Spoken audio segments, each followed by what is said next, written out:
आज की क्लास में हम लोग सेकेंड लॉ केमिस्ट्री का पढ़ने जा रहे हैं।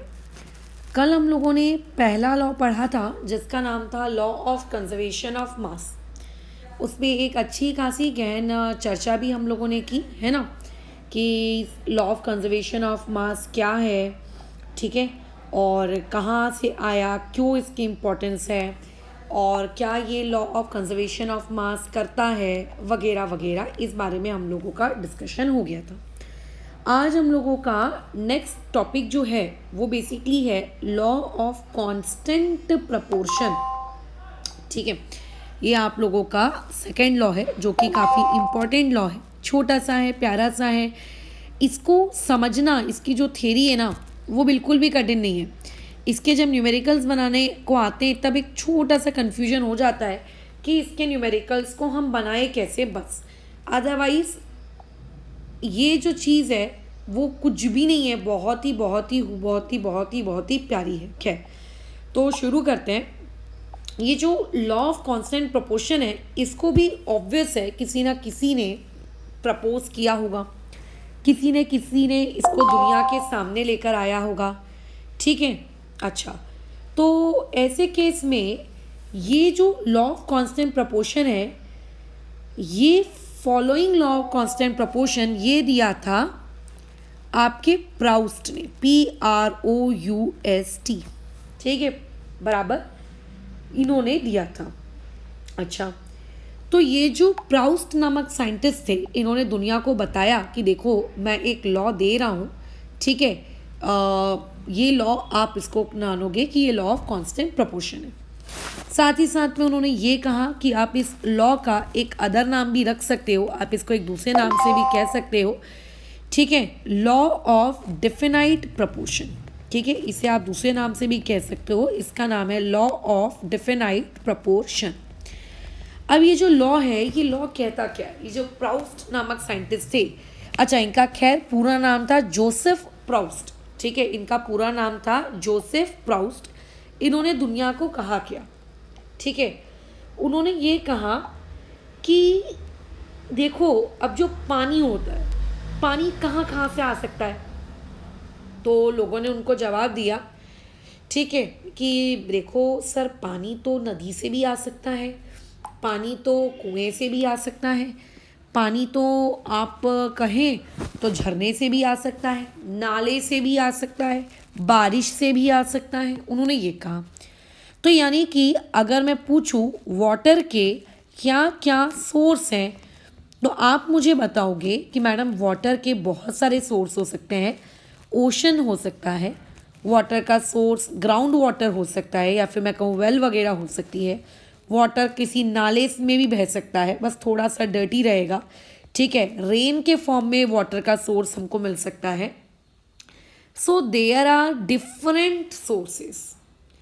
अब मैंने ये कहा कि अच्छा तुम एक काम करो, जो वाटर है वो वाटर किसी कंट्री का लेकर आओ। मैंने कहा ठीक है, बताइए आपको कौन सी कंट्री का वाटर चाहिए? तो हम हमारे इंडिया का भी वाटर ला सकते हैं। ठीक है, आप अगर किसी दूसरी कंट्री घूमने गए हैं, आप उस कंट्री का पानी लेकर आ जाइए, आप जाकर अफ्रीका का कॉन्टिनेंट का पानी लेकर आ जाइए, अफ्रीका में जाकर वहाँ से पानी लाओ। लेट से अगर हम लोग मलेशिया गए हैं तो आप मलेशिया से पानी लेकर आ जाइए, है ना।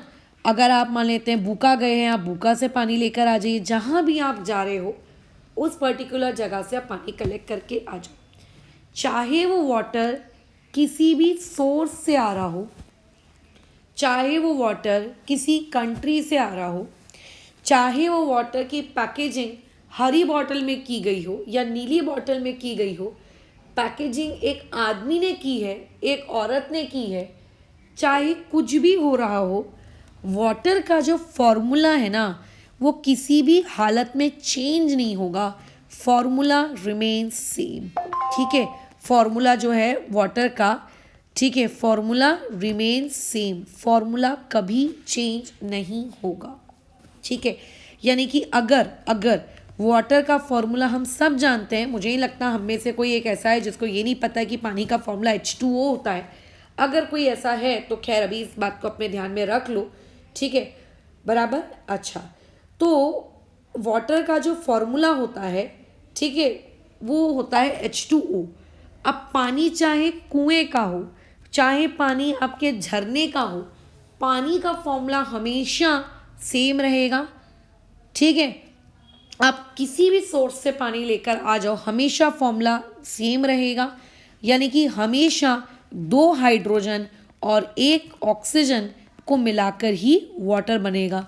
उसका कंपोजिशन जो है, ठीक है, वो कंपोजिशन बेसिकली क्या हो चुका है, फिक्स हो चुका है। अब जैसे मान लेते हैं हमने कुछ खाने का मन कर रहा है, हमने एक यूट्यूब चैनल खोला, हमने देखा कि अच्छा केक बना रहे हैं, चलो केक बनाते हैं। उसमें वो बताते हैं कि इतना कटोरी ये डालो, इतना कटोरी वो डालो, ये करो वो करो, इतना अंडा डालो, फलाना फलाना बहुत सारा कुछ। और उसके बाद केक बन के रेडी हो जाता है। लेट्स से वो केक 2 लोग खा सकते हैं। अब तुम्हारे घर में रहते हैं 4 लोग, तो तुम क्या करोगे? क्या केक को तुम 2-2 बार बनाओगे कि मैडम पहले अपन 2 बार बनाएंगे, फिर एक और बार बनाएंगे, 2-2 मिला के हो गया 4 लोगों के लिए? Obviously not. आपको अगर 2 लोगों के लिए उसने बोला है 1 कटोरी शक्कर डालो, तो अगर आप डबल कर रहे हो, 4 लोगों के लिए बना रहे हो तो आप 2 कटोरी शक्कर डालोगे, 6 लोगों के लिए बना रहे हो तो 3 कटोरी शक्कर डालोगे। मतलब आप एक ही काम को 3 बार नहीं करोगे, बस क्वांटिटी को इंक्रीज कर दोगे, है ना। आप बस क्वांटिटी को बोलो क्या कर दोगे, इंक्रीज कर दोगे, राइट। अगर मान लेते हैं आप चाय बना रहे हो, 1 कप चाय बनानी तुमको लेट से आती है, 2 कप नहीं आती, ऐसा होता है क्या कभी? नहीं होता ना। जैसे मान लेते हैं मुझे दाल बनानी आती है, 1 कटोरी दाल है तो उसका ट्रिपल टाइम्स मैं वाटर ऐड करूँगी। अब चाहे मैं दाल कटोरी से बनाऊँ या चाहे मैं दाल ग्लास से बनाऊँ, मेरे को बस इतना पता है कि जिस मेजरमेंट कप से मैंने दाल लिया है उसका ट्रिपल ही मेरे को करना है, उसी सेम मेजरमेंट कप से पानी का। ख़त्म बात। चाहे वो कप हो, चाहे कटोरी हो या कटोरा हो, इट डजेंट मैटर्स। बट ऐसा इसमें नहीं होता आपके पानी में कि चलो किसी दिन पानी का मूड कर रहा है कि यार 2 हाइड्रोजन और 1 ऑक्सीजन को मिला लेता हूँ तो पानी बन जाएगा, और फिर किसी अगले दिन वो पानी बोल रहा है कि आज 2 हाइड्रोजन नहीं, चलो आज 2.5 हाइड्रोजन लेता है और 2.5 हाइड्रोजन और 1 ऑक्सीजन को लेकर मैं पानी बनाता हूँ, तो ऐसे में पानी बनना पॉसिबल नहीं है। उसका जो कंपोजिशन है कि 2:1 का, उसका जो कंपोजिशन है 2:1 का कि 2 हाइड्रोजन चाहिए और 1 ऑक्सीजन चाहिए, ये कंपोजिशन है, ये कंपोजिशन था, ये कंपोजिशन रहेगा। उसमें थोड़ा सा भी माइन्यूट सा भी चेंज अलाउड नहीं है। ठीक है, थोड़ा सा भी माइन्यूट सा भी चेंज अलाउड नहीं है। This is known as law of constant proportion, कि आप किसी भी केमिकल को, किसी भी चीज़ को कहीं से भी उसका सोर्स लेकर आ जाइए, वो जो उसका कंपोजिशन है वो चेंज नहीं होगा। वो जिस कंपोजिशन में एग्जिस्ट करता है वो उसी कंपोजिशन में एग्जिस्ट करता है, करता था और करता रहेगा, चाहे सोर्स कोई भी क्यों ना हो।